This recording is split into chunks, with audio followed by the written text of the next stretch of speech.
Some people think money reveals who you really are, but I think it just shows who you've always been underneath.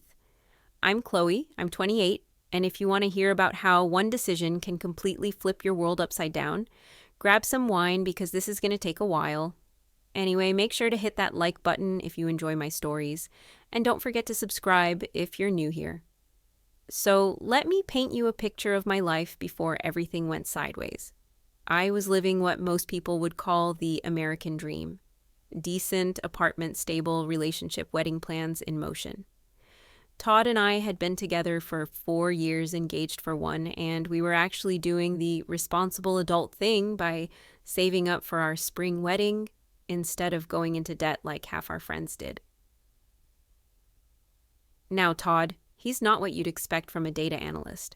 Sure, he loves his spreadsheets and has this whole methodical approach to everything, but there's something almost artistic about the way he organizes our finances. Like, he created these color-coded charts for our wedding budget that were actually beautiful. I used to tease him about being obsessed with numbers, but secretly I found it kind of attractive how he could make sense of chaos. The thing is, we had this system that worked perfectly for us. He handled all the money stuff because, let's be real, I hate dealing with banks and budgets and all that boring paperwork. I'd transfer my portion of our wedding savings to his checking account, and he'd move everything into this high-yield savings account he'd set up specifically for the wedding. Over 10 months, we'd managed to save $22,000, which felt like winning the lottery to me. I was actually proud of us. Most couples our age were still living paycheck to paycheck, but we had our shit together. The venue deposit was due in 3 weeks, and for once in my life, I felt like I was ahead of the game instead of scrambling to catch up. But here's where things get complicated. About 2 months before all this happened, I got a message from Declan on Instagram. My ex from college, you know, the one every girl has, the tortured artist type who was always one big break away from making it. He'd moved out to LA to chase his dreams, and honestly, I thought that chapter of my life was completely closed. His message was casual at first, just checking in, seeing how I was doing, congratulating me on the engagement when he saw my ring photos. We started chatting occasionally, nothing inappropriate, just catching up on old times. Todd knew we were talking because I'm not the type to sneak around. I mentioned it in passing, and he just nodded and went back to his laptop. That's Todd for you, secure enough not to get jealous over ancient history. But then Declan started opening up about his struggles. His custom denim business was finally taking off, but he needed capital to secure this amazing studio space in downtown LA. The landlord wanted first and last month's rent plus a security deposit, and Declan was about $18,000 short. He wasn't asking me for money directly, but I could read between the lines. Here's what you have to understand about Declan.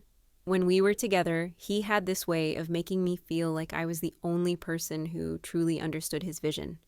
While everyone else saw a guy who couldn't hold down a regular job, I saw an artist who refused to compromise his integrity for corporate bullshit. Maybe that sounds naive now, but at the time, it felt like I was supporting something beautiful and real. The more we talked, the more I started thinking about that wedding fund sitting there, earning minimal interest. Todd was so conservative with investments, always worried about risk. But here was a chance to actually help someone I cared about chase their dreams. Declan promised he'd pay it back within 6 months once his business got established with interest. I want to be clear about something.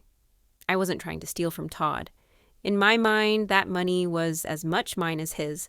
I'd contributed my share, worked overtime to boost our savings, sacrificed little luxuries so we could reach our goal faster. The account might have been in Todd's name for simplicity, but I felt equally entitled to make decisions about it. The opportunity to help Declan felt like fate. I'd watched Todd type in his banking passwords so many times over the years. He never tried to hide them from me because he trusted me completely. I knew his patterns, his security questions, everything. It wasn't like I was hacking into a stranger's account. This was my partner, and that was our money. So one Tuesday morning after Todd left for work, I logged into the wedding account. My heart was racing, but not from guilt, from excitement. I was about to change someone's life, maybe even save their dreams from dying in some overpriced LA apartment. I transferred $18,500 to Declan in 3 separate transactions, spacing them about an hour apart. I'd read somewhere that banks flag large, single withdrawals, so I thought I was being smart about it. Each transfer felt like a small act of rebellion against Todd's overly cautious approach to money. The rush I felt when I hit that final submit button was incredible. I just made something impossible possible. Declan's texts afterward were so grateful, so full of hope about his future. He sent me pictures of the studio space he could now afford, talked about how this was going to change everything for him. For the next 2 days, I felt like I was walking on air.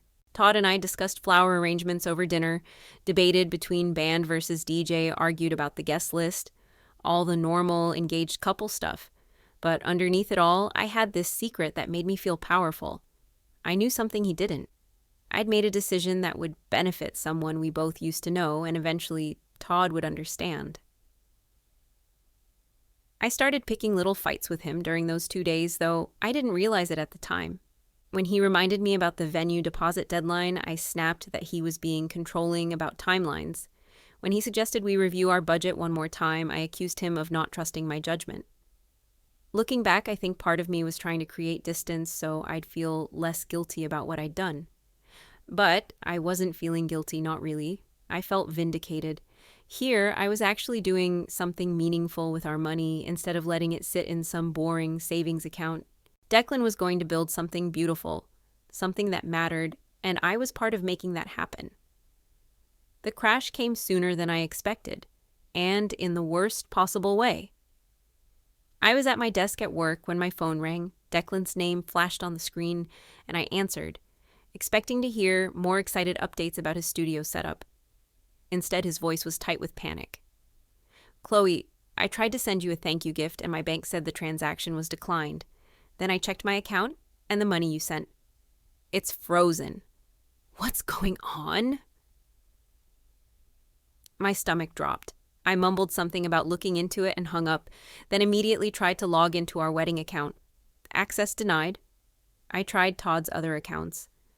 Everything was locked. The next few hours were torture. I couldn't focus on work, couldn't eat lunch, couldn't think about anything except what this meant. Todd hadn't said anything to me about freezing accounts. He'd kissed me goodbye that morning like everything was normal. When I finally got home, he was in the kitchen making dinner like it was any other Tuesday. I watched him for a moment trying to read his expression, but Todd's always been impossible to decipher when he's thinking through something complex. "Hey," I said, keeping my voice casual. "How was your day?" Fine. Yours." That was it.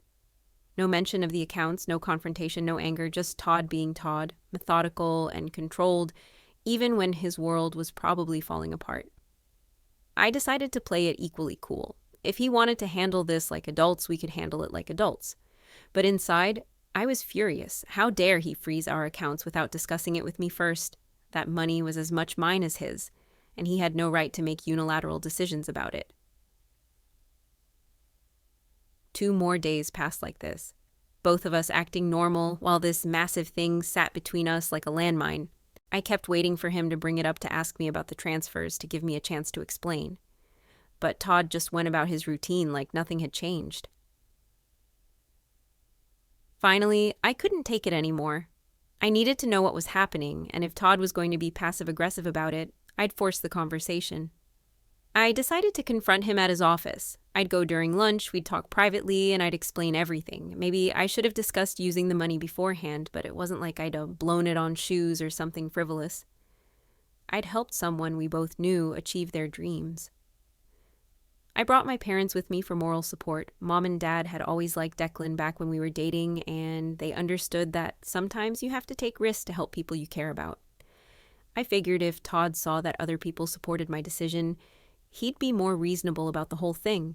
The receptionist at Todd's office was reluctant to interrupt his meeting, so I mentioned there was a family emergency. It wasn't technically a lie. This felt like an emergency to me. Our entire relationship was hanging in the balance because of his refusal to communicate. When we walked into that conference room, I was ready to have a calm, adult conversation. But seeing Todd sitting there so composed while I'd been stressed for days just set something off in me. "What did you do?" The words came out louder than I intended. "The account is frozen. I tried to help Declan with his studio lease and the transaction was declined." The silence in that room was deafening. Todd's boss and some other executives just stared at us like we were performing dinner theater, but I was beyond caring about his professional reputation at that point. Todd stood up slowly, his voice eerily quiet. "We can discuss this later, Chloe. I'm in a meeting." "No," I shot back. You froze our wedding money. How could you be so controlling?" That's when my mom jumped in, pointing her finger at Todd like he was a misbehaving child. "I always knew you had control issues. She was helping a friend in need. It's what decent people do. You'd ruin your own wedding over money." $18,500, Todd said, looking past us directly at his boss. "I apologize for this disruption. It seems my ex-fiancé has confused my workplace with her personal drama venue." Ex-fiancé. The word hit me like a slap. What did you just say?" Todd finally looked directly at me, and there was something in his eyes I'd never seen before. Complete detachment. "Ex-fiancé, you stole $18,500 of my money and sent it to your ex-boyfriend. That isn't helping a friend. That's theft. And for the record, I didn't freeze the account. I reported the crime, and the bank froze it as part of their investigation. I filed a police report against you and Declan 2 days ago." My dad, who'd been quiet until now, spoke up in this weak voice. "A police report, son, isn't that extreme. This is a family matter. When it involves felony theft, it stops being a family matter and becomes a legal one." Todd replied, his tone completely flat. "Now all 3 of you need to leave before I have security escort you out." As building security, who Todd's boss had apparently called, herded us toward the elevator, I managed to scream one last thing down the hallway. "You'll regret this, Todd. You can't just press charges on your fiancé. You're the real thief here. You stole our future." But he just stood there watching us go like we were strangers who'd wandered into the wrong building. The next few weeks were a nightmare I wouldn't wish on anyone. The detective assigned to our case was this no-nonsense woman who treated me like a common criminal from the moment we met. She had all of Todd's documentation, bank records, screenshots, even text messages where Todd and I had discussed the wedding fund's purpose.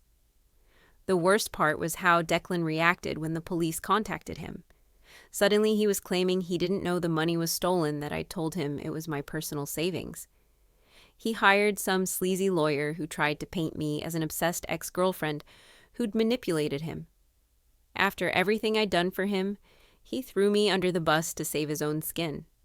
My parents hired me an attorney, but even she seemed skeptical of my side of the story. She kept pushing me to take a plea deal, saying the evidence against me was overwhelming. I felt like everyone was abandoning me when I needed support the most. The criminal case dragged on for months. Todd's lawyer was relentless, presenting evidence I didn't even know existed. Apparently, Declan had been posting pictures on Instagram of all the expensive equipment he'd bought with our wedding money, basically documenting the crime in real time. The prosecutor called it one of the most straightforward theft cases she'd ever seen. Faced with the possibility of actual jail time, I finally agreed to plead guilty to felony theft. The judge sentenced me to 5 years probation and ordered me to pay full restitution. Declan got 6 months in county jail because he had a prior fraud conviction I'd never known about. The day I walked out of that courthouse with a felony record, I felt like my life was over. Todd had moved on like I'd never existed. He'd changed his phone number, moved to a different apartment, even switched gyms. It was like he'd erased me from his life completely. Finding work with a felony conviction was almost impossible. I went from having a decent job in financial consulting to waiting tables at a diner on the bad side of town. The pay was terrible, and after taxes and my own living expenses, I could barely afford the $70 monthly restitution payments the court had ordered. That's when my parents made the decision that would ultimately destroy them. Instead of letting me face the full consequences of my choices, they stepped in to help. At first, it was just covering the restitution payments when I came up short. Then they started helping with my rent when I got fired from the diner for attitude problems. Then legal fees when Todd's lawyer filed a civil suit against me. I was grateful for their support, but I also felt like it was the least they could do. They'd raised me to believe that family helps family no matter what. If the situation were reversed, I would have done the same for them. What I didn't realize was how much their help was costing them. They'd started by dipping into their retirement savings. When that ran out, they took out a second mortgage on their house. They were both in their 60s, too old to rebuild their financial security, but too devoted to their daughter to let me sink. The civil suit was a formality after the criminal conviction. Todd's lawyer argued that the criminal case proved liability, and the judge agreed. I was ordered to pay the full $18,500 plus Todd's attorney fees. With interest and penalties, the total came to over $25,000. But winning a judgment and collecting money are two different things, as Todd quickly discovered. Declan had disappeared after getting out of jail, probably moved to another state. My wages were garnished, but $70 a month wasn't exactly breaking anyone's bank. That's when my parents made their final, devastating choice. Rather than watch their daughter potentially face more legal consequences for missed payments, they took over my restitution obligations entirely. 15 months after I'd made those transfers to help Declan's dreams come true, my parents lost their house. The call came from my dad on a Thursday evening. His voice sounded like he'd aged 20 years in the past year. "We had to sell the house, Chloe. We're moving into a rental apartment. I hope you understand what your choices have cost this family." I wanted to feel bad for them, I really did. But mostly, I felt angry. Angry at Todd for being so vindictive, angry at the legal system for treating a family matter like a crime, angry at my parents for not having better financial planning. "This isn't my fault," I told him. "I was trying to help someone achieve their dreams. Todd could have handled this privately, but he chose to destroy our lives instead." "You stole $18,000, Chloe, from the man you were supposed to marry. How is that anyone's fault but yours?" The conversation ended with him hanging up on me, something my father had never done in my entire life. Now, 2 years later, I'm living in a studio apartment that costs more than my parents' old mortgage payment. I work double shifts at a chain restaurant serving families who look exactly like Todd and I used to look, young, hopeful, planning their futures together. Sometimes I see his updates through mutual friends' social media. He bought a house. He's dating someone now, some accountant he met through work. She's not particularly pretty, just ordinary looking with brown hair and a boring smile. They look happy in that simple, uncomplicated way that makes me want to throw my phone across the room. The money my parents send for restitution arrives every month from their new address, a cramped apartment in a neighborhood they used to drive through with their car doors locked. Mom's had to go back to work at 64, taking a part-time job at a grocery store to help make ends meet. I know I should feel guilty about what happened to them. I know I should take responsibility for the chain of events I set in motion. But mostly, I just feel tired. Tired of being treated like the villain in a story where I was just trying to help someone I cared about. Tired of watching Todd get rewarded for his vindictive behavior while my entire family pays the price for my moment of generosity. People keep waiting for me to apologize, to grovel, to admit I was wrong. But the truth is, I still believe Declan deserved that chance. I still think Todd could have handled things differently. I still think there were solutions that didn't involve destroying 3 lives over money that's already spent and gone. Maybe that makes me stubborn, maybe that makes me unrepentant, but it also makes me honest about who I am and what I believe. And in a world full of people who claim they do anything for love but won't risk a penny for it, I'd rather be the person who actually put her money where her heart was, even if it cost me everything.